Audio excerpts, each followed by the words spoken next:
Yetiamu akwaba zeba biri so nkrata ho no se bomazina fie tum na yetitenyi yetum na eze abro ya beti mobeden biara e ba hena fam zina fie tum na aboa ma bibia so etum na ewie peye mezene ze oma bi na abdara agitefo no yetum ya tina sinsam ne bi in dem nsam kitenkete otum kodo wa ya abato wotum ato awie mekira pandai oya rerun emiriketu pinjano Supreme Court abo nsam ozin kan ko oya Circuit Court oya Northern Region hodo no abo mi egu mutina atemu mutina ta fide ya nyime na woso bo mazana fi ni na etuma aba na so binum dije hurusi bim so ho akoma asai na so woso kon bi ado woji nsam because get MPPs are wotum kan this is a wotum na work come there also NCC your paying down agreement some of the same pingine to to go the afi 2026 nzama wotum na obaye oda aboa ma nkasa homba be metum akodo krampo schools akwa ya franka on him oyo schools ho ni na no itenyi chechere sem ana Ghana hina antem na ohiayen ana na otum no otiden Costa TV oya community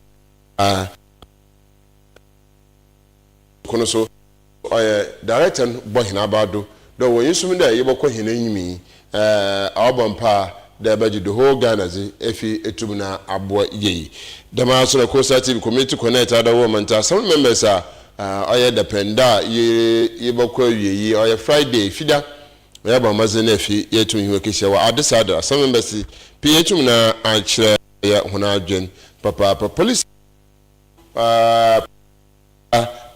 no DP abo police for do so when about the same time there o ma ho bribe e ba be odos papa nte da ma bribe ni hina ozoroko oye before nte do bona wo ya no nkonta obodos papa the substance would be cocaine and narcotic with an estimated value of 1,132,650 Ghana cedis. That means the police for bribe the money one J ma IGP ni waji papa.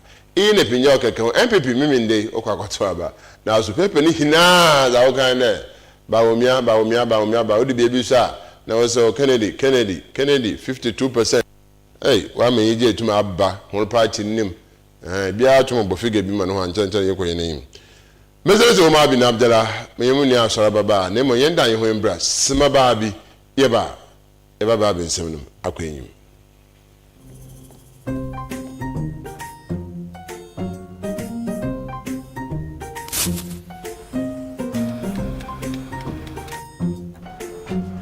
Mido Ghana biana o fa jebidi aba be su en fita no pa anya se baby shi mangashi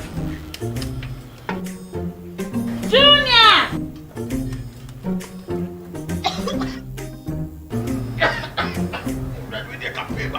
I'm saying so enough for me be there no. Sister Coach pa. It's a winning gas. I'm used to it why. My wife.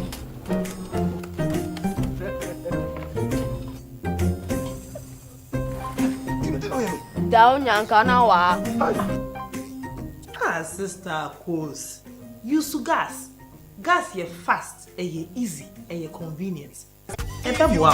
LPG, let me see your hand. Ooh, I got yeah.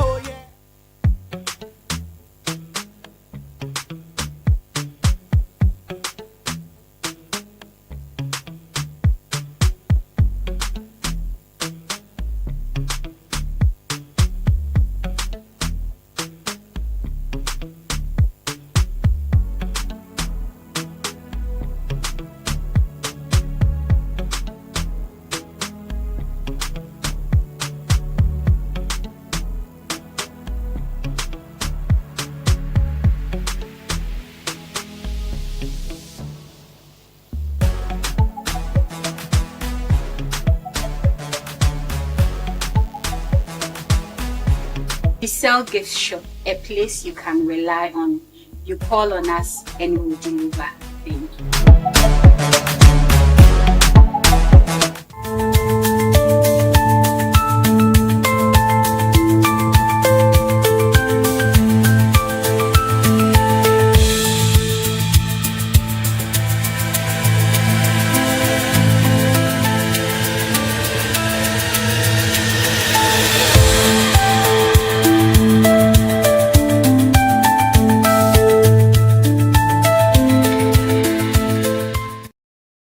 right, yes, I actually have a BM. ASORBA crash as you come. Uncle Sibunia. I promise you. Tasbadi, I mean, another woman. Right. And that's so that's him. Thank you. Inspector General of Police, or your Christian Church, you know, actually, same there. And the police, if you be too, and number power. Nche wode kata share to me ratio the police foundation inspector general police or any painful abon abado na mo ayiko sonkom wo che say ma wo chi aye nazi me bia wodin durubu an wodin ko aye bia for voter region ho na no kwadum IGP che ni say ma wa abomaze etu anamara osafata nti ora abomaze na fi otum no abon abado wo che say me there sikabotina no do sum oye 1 billion and 32,650 Ghana cedis Sisara Ochesem Nendrubani now Kenina Boma or Voter Region when Nechessica Button Autumna Osene Damasune Monosaka on your AK-47 raffle Sisia Okeso Dina or police from Asai Ama IGP or Inspector General Police Christian to you know Osi Ayuko Shunko no other mama I the police free I want to go to the man of money Yerisha or Kessin Fayenoda Yebohune police for what to mobile na bad no anena was so goody ana we were goody ama abasobodo sunko na etum na akwa ama oya demo police free wana marpa we etum na we to ama IGP na we etum na age papa ASORBA police for dey bia etu ntia wo za we etum we to anama so ohune kamu jam dey bia makade me pay me no kan o police ejuma e desen famrek na say ejuma bi aso e desen famrek de na ta ejuma ni incentives no do so yes bi say police ejuma na say police ejuma be desen famrek ebe na ba ti bio ozanda famrek na lan na me pi wom do de bia famrek idi famrek fo a bi bia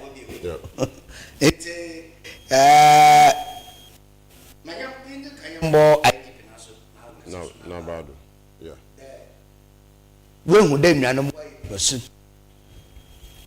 ejuma osafata da odo ibinuma ejuma osafata ro bu abado no abu abado but the question is abosoba no nanyi abosoba no nanyi mo bu abetiri anade ejiwo ho a won sabaka about internal arrangement ayo ncha asembisa yeah abosobado ye wa abosobado wo wa anu opomotu ma ko wanyim yeah na abosobado bi so wa no eja oma double usi oma wanyam no koso na ebi so wa ejepe na ehuru ebi jam pempedi be kire obi anye ditwam aha nti menyimo police fo abosobado no moti say bia ebi inspector no odoko ASP ana ebi DSP oloko ASP ana ebi corporal oloko sergeant ana ebi constable oloko corporal damana sa abosobado no tida na nkawo ebobo IGP na baba in person tire mumpa enuanaman anomore wutienu osafata pa na kamo asamo no otwetwe maso kakra mimi said that me yimpa ni na no wori jet scan ana processor okwa bi wo okwa no wori jet ro face or jet face or the ma 17 ana obem hu kakra nche amono awuya na owo duty na what's the bribe no to was about na awuya wo to mo jet because ekweji ya nche mjin zire awabandem come on nche me bi said o ya da awuya 17 ya no wo duty room ana duty a road mentasi kama not to check maswa maybe am susu there ebia with the same cocaine like inya reject bu anya reject wa nti no maybe a wa bandaman wekishim ni wekishim ba pa de 17 na awobo anu kamo na chada president man wa sesa kamo no kwa 17 nya pa nyimpa 17 nipe ba sempo obudu bebi na ebien po wa adwenya kwa nipe ba satena wa obudu bebi na ebien wa adwenya kwa intention 17 among of the 17 no moye oye the senior most owo hu no obejadzen Abi, you gonna have me afafu kutu ndame what the buyer what a bomb. Wolo won kwara wo ba so ne dollars papa mu dollars. No what you no what the ma afafu no wanje nkwana e baba. No ma bo se biriwa the ma se hu ante. Yeah, police station without them cry. Yeah. Otu as police aba na way. One pre transfer. Yay. One pre transfer one common some enanoma afarefon when do one sepo no gwa one sha. Ibinimpo woja afareduma no ko. Ni ya kisa abade. Nti kama asem na makara ade no twetwema so kakra. E bia yimpo 17 no. Iya reject bida. Insha reject bida. Yeah. Insha reject bida. Na wa kan nyina aboa no na wo bo na abado. Story no ma kana akwechira still minya dem eyinu. Mo cheman de wo bo na abado. Kamo se wo bo abado da e no no abasubado no ye. Bara you mo pa ide yimpo 17 na wo bo la kubalo police ejuma. Cha abana wo di two post ncha car kon so ye be dual college. Nse bigina afa na adelu twuma ahunhina akoroba kono sare ko so be ase asem aben. Nso obutumu abo. Nti me ka bi sidi dai. She onya bande. Do ye senior wo mum. No reject that. And obi anyi say. Kamono kwase mo me. Yeah. Do ye senior wo mum. No reject the no. I will not receive anything. And obi anyi say. Yeah. If not that, I come here 17 year away. Police fool. Abai. One here on so you one there still now. What show so? Oh, so man, not to my student 17 year one. Ali, come on. Now, oh, barrier, okay, no barrier. Come on, okay, no barrier. Coco, me plus and barrier. Look at the book. Don't ever basan, who la basan. Booker. Come watch it, your numbers for one kind of mess. What are you talking about? Oh, the open film will be on there. Police for watch it, that was one kind of mess. As not the foot, who will be on no more bookunum. In Tabasan, one marco. You're a basin cocoa, a basin chian, one marco. No, Marco, because I would have no of cars or to move from Mr. Day. As Nazi, men pias some a foot too. That is how wabble walk. Watch you be on numbers. That will be a number inside a penitia. And a person when you yasp. Then to do two posts was a son. It be going to be so when them go from Automotia. Watch our ornaments, our best in chair, Ubunubunum. That won't cheer. What you tell one, Marco? Come.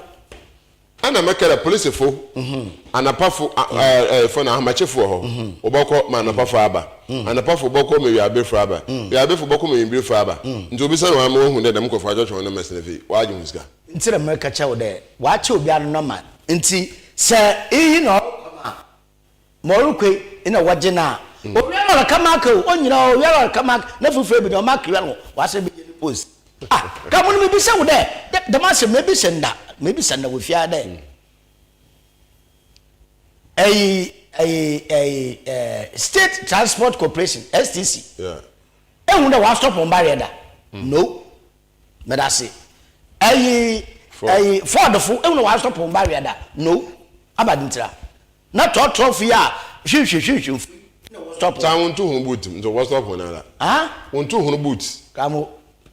I'm full. But Papa me free my being to the boot. What to the boot to collect? Can't put your ma. Police for stop on that. We check here. Oh, what special lane? What for do? One man. The book of for the phone special lane. For the phone, yes, if you appear with a special lane on number, which you are what the ma. You know. Ah, come on. My man coaching send me for you.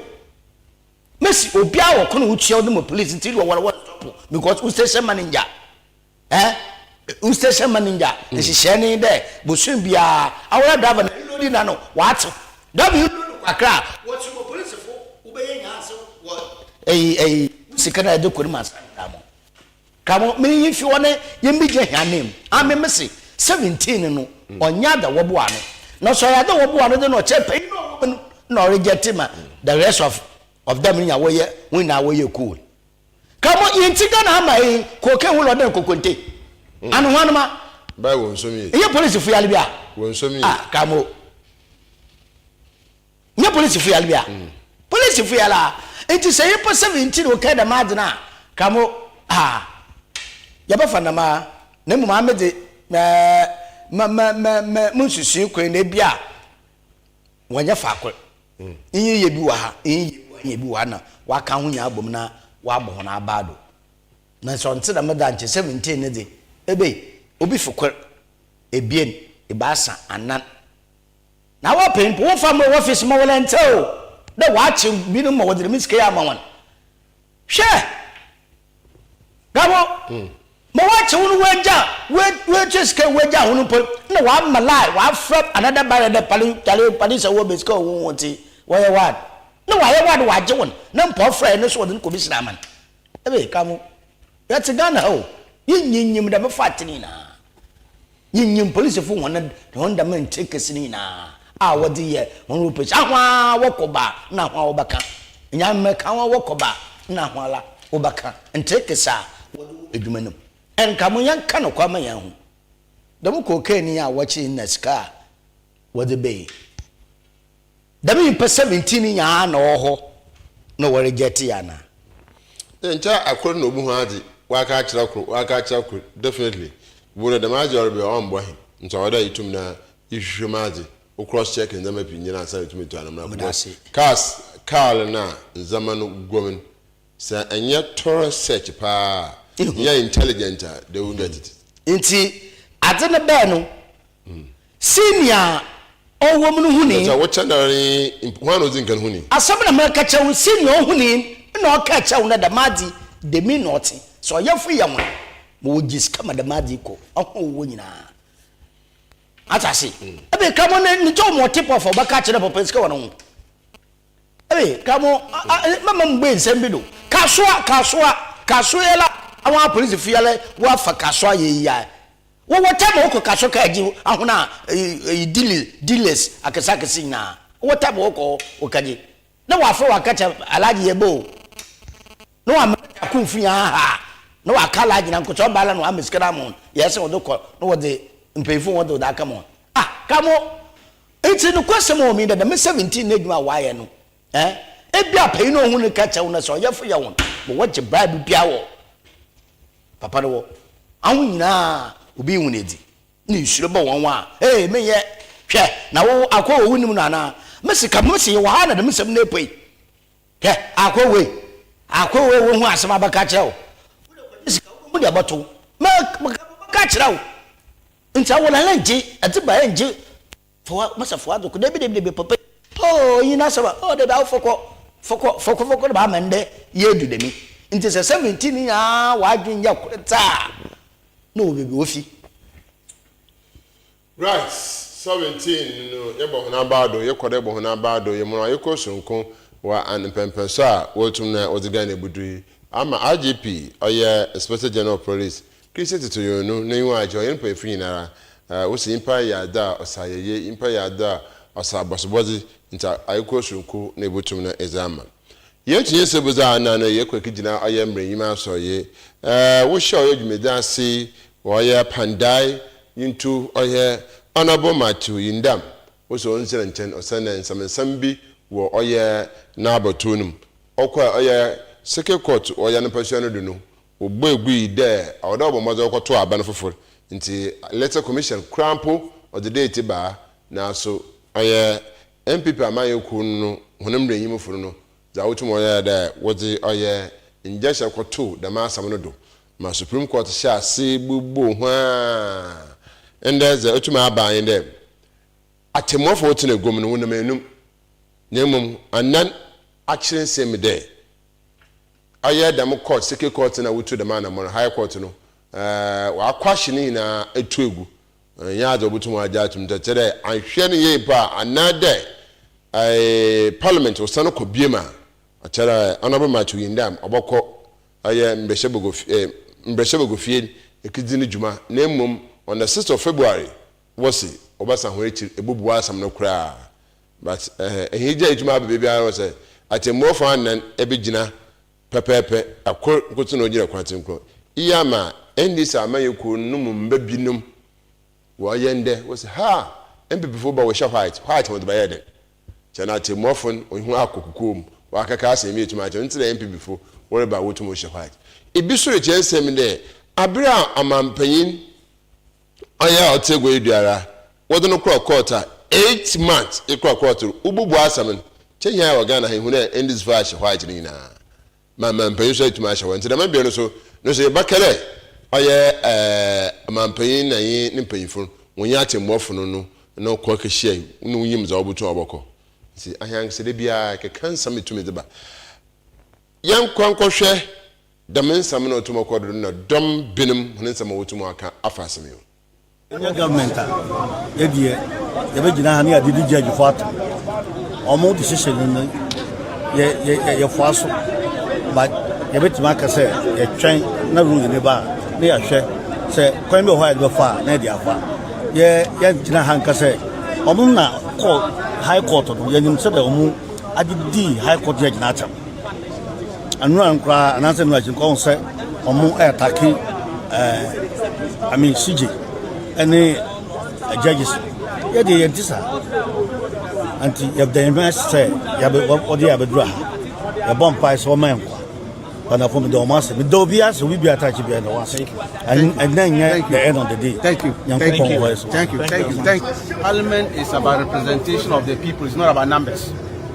If you go and look at the PNDC law, that talks about representation of the people. It's talking about you representing a particular constituency.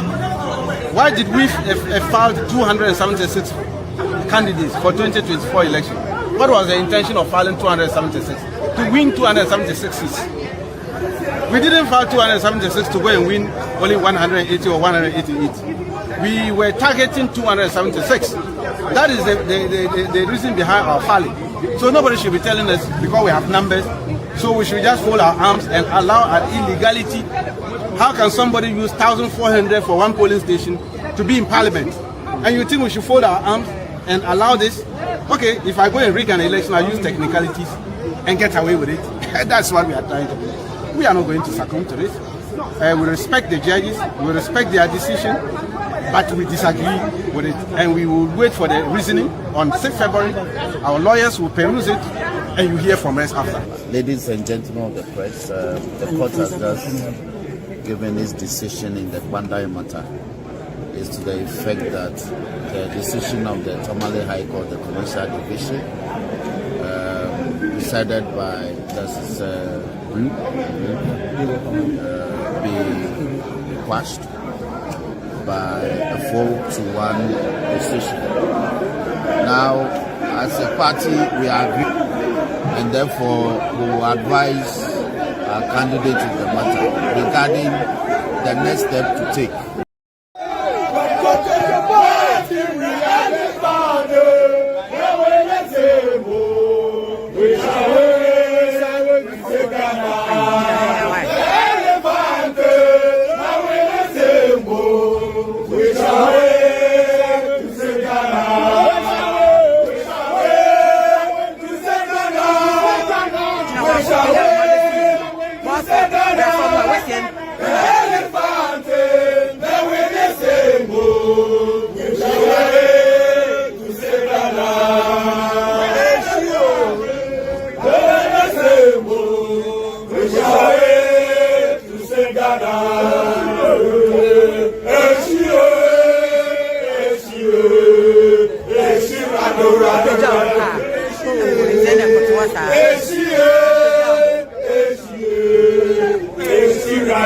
To thank the Supreme Court judges for the ruling, because it's clear that people wanted to change the will of mankind, but the Supreme Court has affirmed the will of the people, and I'm most grateful to them. I also want to thank the party from the head to the bottom, that is national, regional, and the constituency, for the support they've given me. And the people of Panda, I'm sure that when you are in Panda today, you will see the joy of the people, because they voted for me and they expected me to serve them for the 4 years. I also want to thank His Excellency, the former Vice President, Dr. Mahmoud Bawumia, for the support he's given me throughout. I am most grateful. May God add several years to these current years. And I know by the will of God, I will serve this nation one day. I am very grateful. MPP for your purpose. You say, no way. And if I'm saying, you're too baby, now you're population who was 21 days. Say, what is here? NDC for a new 32 days, not just a and then MPP really said everything. A fire NDC for fast, and the sun and branch. It's here, Benny, I had the Indian said, the judges know, it did not part there was no way out. Committing a done it. You're quite a dear thing, and everyone said, besides that, so we also waiting to see his reasoning for the sentence because we know, sir, we know it was a very straightforward matter. And we are happy, at least we are happy to say, and it's not to the benefit of MPP, it's to the benefit of the country. At least we are protecting and safeguarding our democracy. And that should be the attitude and behavior of the country. So we are grateful to the court for affirming our laws in this country. Madam Asma.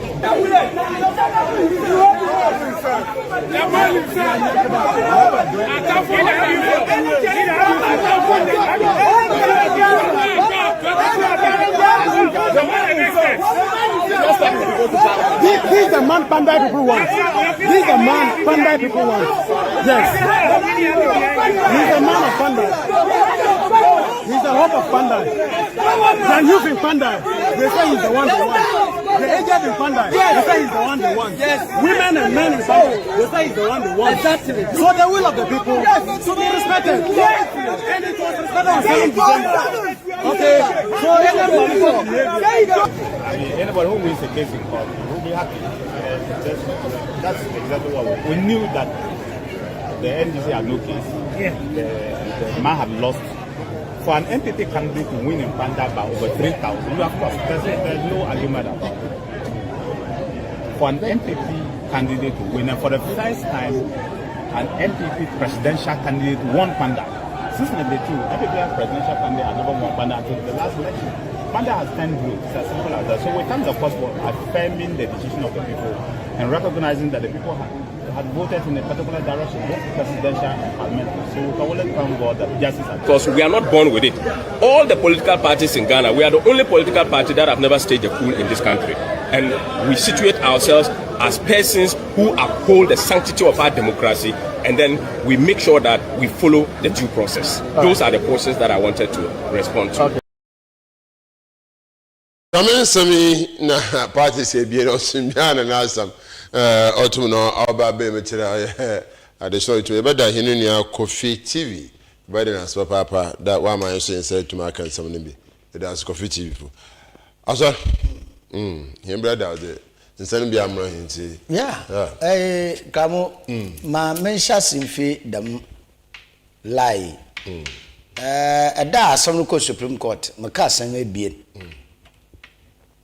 Kakwe chere oye yene brada yandam yala ana yene papa yandam ya de momunsuru na so banede Supreme Court onye ma High Court watamale ma okan ma letter commission so gitum wodo kokko parliament membership gonfo so gitum Supreme Court when adwene okada won konkoto aba mamunso. The voice of the people is the voice of God. Yati bi da yehu bi da. Aba sem na wensi wo oye asen of abatom posado. Anu po wempa Supreme Court.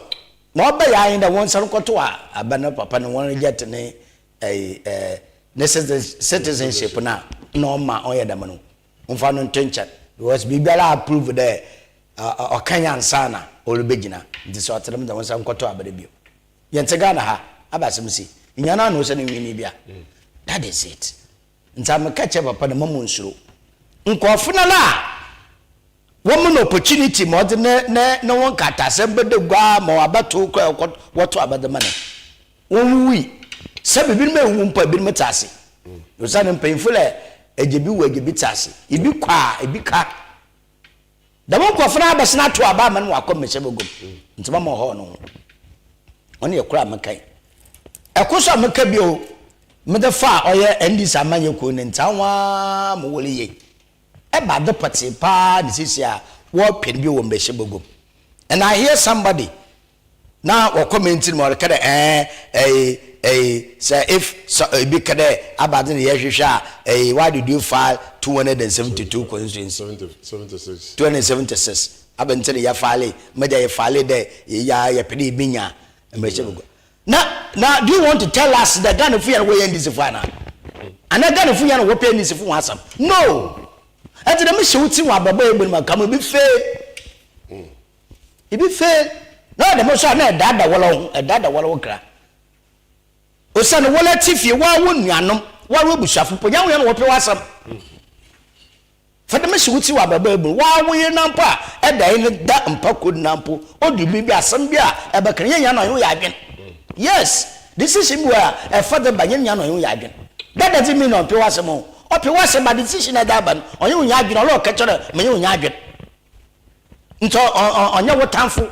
that is it dem no let this shit wa braba ye bonum but nye de chinchira twan maame mbaka maame metwana na lo biaso o de mechi no onfa mobra wonfa mobra kiti pona de chichi oye bobo mena nti order nisifo what ase there ma brabon mo beye bia no mpempenda ye me wedu onye wedu bia no mo onye nso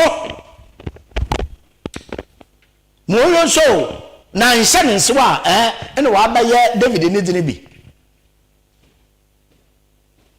nhyɛ nsewa abaye David ni dine bi na Yankopɔn wa soma Nathan komche na akɔ David wa David ayi ababu sam bi na aba ma mmbi saw awo ye hini agya wuti ma adwen do so ye me hyɛ wa mo kyerɛ obi adase mba yitumi yinani David me bi saw ebi won ngari bebre ngari pi ibi should the courting na ma no ngwan bebe na ibi anu ngwan kete ni gwan courting na ibi anu di bebe na ibi anu ngwan courting asama odo to David and David ibi anu that ala mbokuro eti afai na David na bo bansam na ne odo che komishe Nathan odo asam na botimin ke kan sempi de fa no wa na ole na no wala uda hinda mon wa mon me pebia kan mesafu benaitum enfa ye mepe ibi ne yira no so wo de bebi no supo wonwa birende akafana ina aya waji ehwa na David ote ye hu dampa o aye mistake nye do riyo why a mistake de bebi e woni na na chi ne be brade kamo mayen ka no kwame endisifo mayen ka nkyira won why a mistake iyampo nche obande won fan ko Supreme Court akamuncho efe anade wa bande